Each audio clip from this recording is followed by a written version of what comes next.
Hello everyone. आज मैं हिंदी की पाठ्य पुस्तक बसंत भाग 3 के चैप्टर नंबर 7 को शुरू करने वाली हूँ। तो चैप्टर का नेम है कबीर की साखियाँ। तो इसमें जो पहला पद दिया है वो है, जाति न पूछो साध की, पूछ लीजिए ज्ञान, मोल करो तरवार का, पड़ा रहने दो म्यान। जो इसका जो अर्थ है वो दिया हुआ है कि जाति न पूछो साध की, पूछ लीजिए ज्ञान। मतलब हमें किसी सज्जन व्यक्ति या ज्ञानी पुरुष की जाति नहीं पूछनी चाहिए, बल्कि उससे ज्ञान की बातें करनी चाहिए।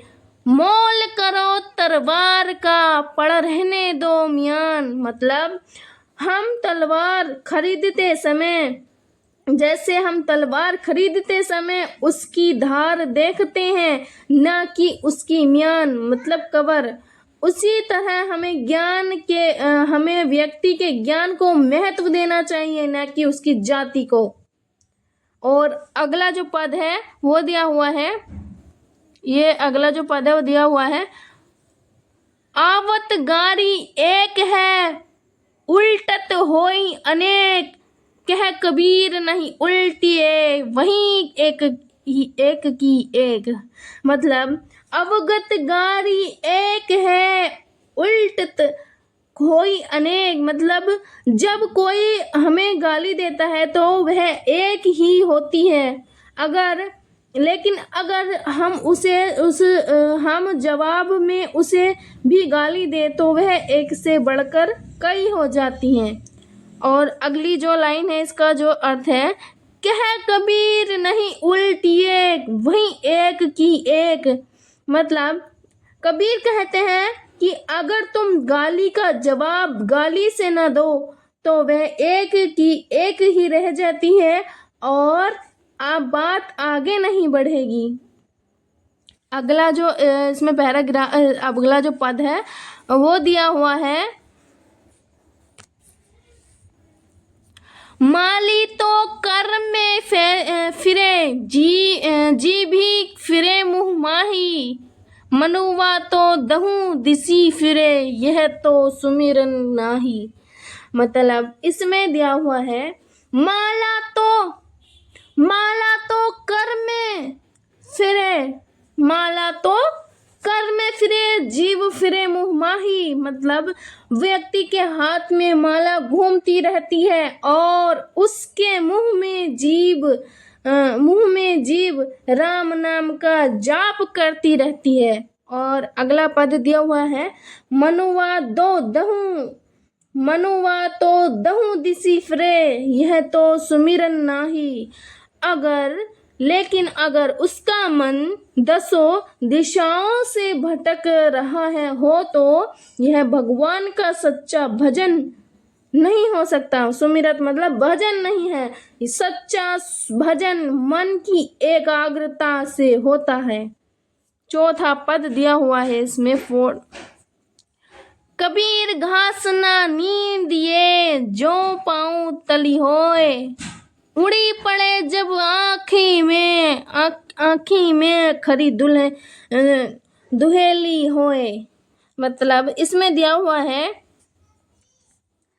कबीर घास न नींद ये, जो पाँव तली होए। कबीर कहते हैं कि हमें कभी भी उस घास को भी छोटा नहीं समझना चाहिए जो हमारे पैरों के नीचे होती है। उड़ी पड़े जब आँखी में खरे दुहेली होए, क्योंकि जब उसका एक छोटा सा भी उड़कर आँख में तिनका जो होता है टुकड़ा छोटा सा भी उड़कर आँख में पड़ जाता है तो बहुत ज्यादा दर्द करता है। और इसका मतलब कि हमें किसी भी छोटे या कमजोर व्यक्ति को कम नहीं आंकना चाहिए। लास्ट वाला जो पद है वो है, जग में बैरी कोई नहीं, जो मन शीतल होए, या आपा को डारी दे, दया करे सब कोय। इसमें जो पहली लाइन का अर्थ है, जग में बैरी कोई नहीं जो मन शीतल होए, मतलब दुनिया में किसी का कोई दुश्मन नहीं होता अगर किसी का मन शांत और शीतल हो। अगर मतलब दुनिया में कोई किसी का दुश्मन नहीं होता, जब नहीं होता कब, जबकि जो व्यक्ति का मन शांत होगा, शीतल होगा, तो कोई भी व्यक्ति एक दूसरे का दुश्मन नहीं होगा। या आपा को डारी दे दया करे सब कोई, मतलब अगर कोई व्यक्ति अपना अहंकार, अपना आपा को त्याग दे, अहंकार को त्याग दे, अपनी बुराइयों को त्याग दे, तो हर व्यक्ति उस पर दया करेगा और उससे प्यार करेगा। तो इन जो पद का अर्थ है, इन पदों का जो अर्थ है वो मैं समझा चुकी हूँ। आई होप आपको समझ में आ गया होगा। कमेंट में ज़रूर बता के जाइएगा कि वीडियो कैसे लगी, कैसा आपको समझ में आया। वीडियो अच्छी लगी, आपको समझ में आया हो तो आप वीडियो को लाइक, चैनल को सब्सक्राइब और कमेंट में ज़रूर बता के जाइएगा कि आपको वीडियो कैसी लगी। धन्यवाद।